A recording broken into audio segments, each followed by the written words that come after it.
Phillip Box is a long lifetime Eastern New Mexicoer. Born at Clovis, grew up here in the High Plains.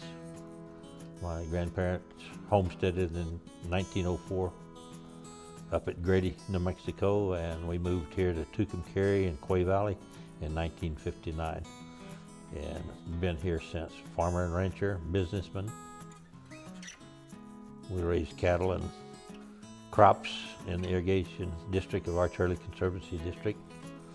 Have an insurance agency in town also. I am a member of the board of directors. Well, spent 9 years there, mostly on the graveyard shift as a shift supervisor, production supervisor.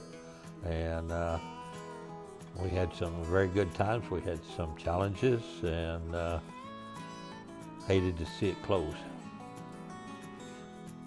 That is a good question. I don't remember per se, but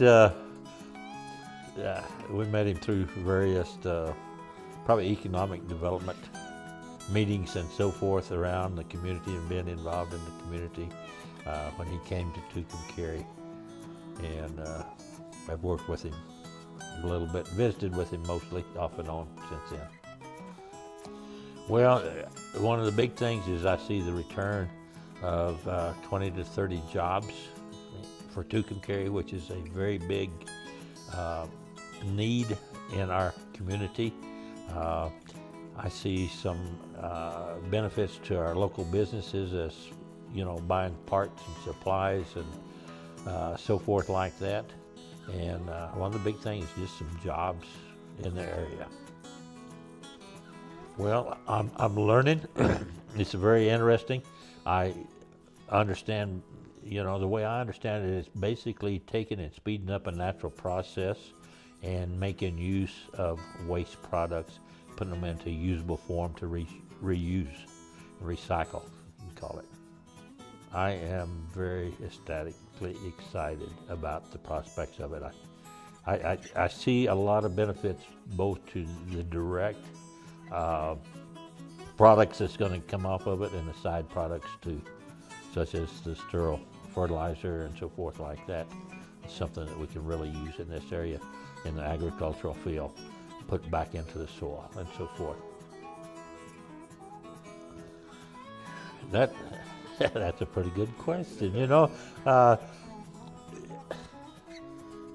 I would tell them that, you know, we have a chance to take technology and take some product and make better use of some waste product and converting it over to more usable product, both in the methane and the carbon dioxide, and then the spin-off products of like the aquaponics and the greenhouse effects to it. And those type benefits, I think we're going to see a whole bunch. And you know, we're kind of piloting a project here that has potential of expanding in a lot of the rest of our country, where we have these old ethanol plants, especially that are sitting still nowadays with retrofitting them. I'm excited to get it started. I'm interested to see some boots on the ground over there and some people working and some steam coming off of that place and so forth, like there was several years ago when the ethanol plant was producing it. People driving in and out of there, changing shifts and that type of thing. I'm excited to see that happen. I think one of the good things is we've got good location here. We've got access to a facility that we can renovate and modernize and bring it up. And there's a need for the economic impacts in our community. And I think, you know, providing some jobs and so forth, that's a great start. And I'm excited to see locally invested people physically, not just financially, but physically involved in the project, because you know, you can talk about it all day long, but until you put some boots on the ground, you get your hands dirty doing it, it's not going to make any difference out there. But if we get some boots on the ground, we get some people working, we get some hands dirty and so forth, we'll move forward that way.